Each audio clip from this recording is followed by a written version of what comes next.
ओम गुरुवे नम।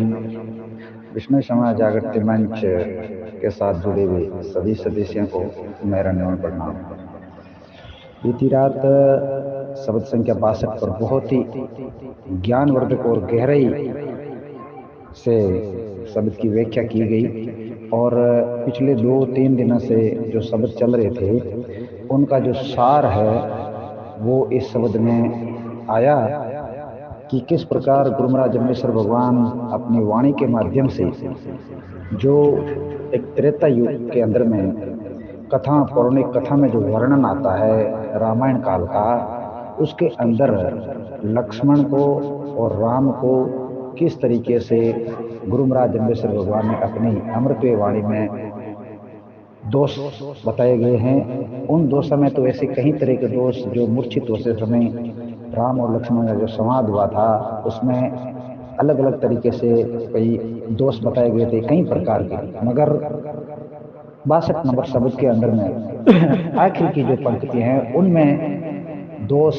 के बारे में गुरु महाराज जम्बेश्वर भगवान अपनी वाणी में कहते हैं कि अणहु तो मृगो मारण, हाँ, एक जो ओगुण रामे कियो अणहु तो मृगो मारण गयो, आज्ञा लोभ जो तुम्हारी होयो, दूजो ओगुण रामे कियो एको दोष अदोषो जियो, बनखंड में जद सातर सोयो, जद को दोष तदे को होइयो। ये दोष बताया गया है गुरु महाराज की अमृतवाणी शब्दवाणी का, जिसका श्रवण अपन हर रोज जहाँ पर भी हवन होता है, पहल होता है, हम करते हैं। मगर इसको समझने का यह प्रयास है कि गुरु महाराज जम्बेश्वर भगवान ने किस प्रकार का त्रेता युग के अंदर में रामायण काल में राम को और लक्ष्मण का दोष बताया गया था कि एक जो ओगुण रामे कियो, यानी एक जो ओगुण था वो रामे ने किया, अणहु तो मृगो मारन गयो, यानी वो मृगो मारने गया, ये दोष है। आज्ञा लोभ जो तुम्हारी हुई, यहाँ पे लक्ष्मण का फिर संवाद है। दूजो ओगुण रामे क्यों, यानी एक लक्ष्मण संवाद कर रहे हैं कि दूजा ओगुण जो है वो राम का भी बताया गया। एक को दोष अदोष दियो, यानी उनका दोष निर्दोष को दिया। वनखंड में जद सातर सोयो, यानी वनखंड के अंदर में विचरण करते समय कहीं साथ में सोया, वो दोष भी लगा। वनखंड में जद सातर सोयो, जद को दोष तदे को होयो, यानी वो दोष जो है लक्ष्मण बता रहे हैं कि हो सकता तो वो दोष लगे तो लगे, बाकी लक्ष्मण कहते हैं मेरा कोई दोष नहीं है, मैं मूर्छित क्यों हुआ ये मैं नहीं कह सकता, ये राम को ही कह रहे हैं कि अगर वो दोष लगा है तो लग सकता है। बाकी लक्ष्मण बोलते हैं कि मेरा कोई दोष नहीं है, जो राम ने बताया गया उनमें लक्ष्मण ने अपने मूर्छित होने के किसी भी तरीके से कोई भी दोष को नहीं बताया है, सिर्फ एक ही बताया, जद को दोष तदे को होइयो, वनखंड में जद सातर सोइयो, जद को दोष तदे को हुई। ये दोष लक्ष्मण बताते हैं कि वो दोष हो सकता तो हो सकता, बाकी मेरा कोई दोष नहीं है।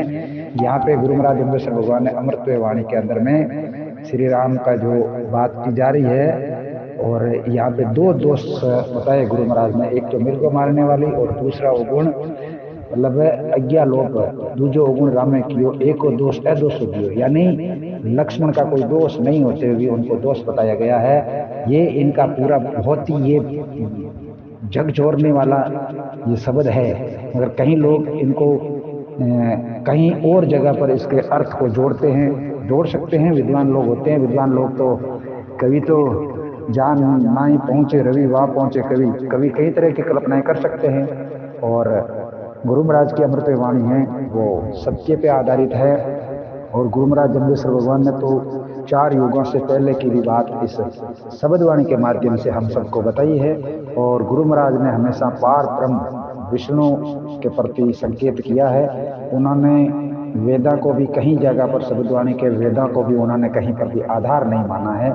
ठीक है, लोगों की टीकाएं हैं, ज्ञानी जना की टीकाएं हैं, लेखकों की टीकाएं हैं, वो कर सकते हैं, उनका अपना अधिकार है।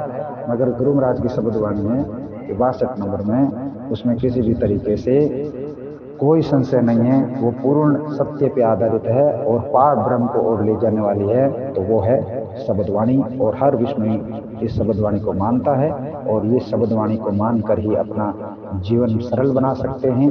धन्यवाद। जय गुरु जम्बेश्वर भगवान। ओम विष्णु शरणम। आज शब्द संख्या 63 पे लाइव चर्चा होगी रात 8 बजे।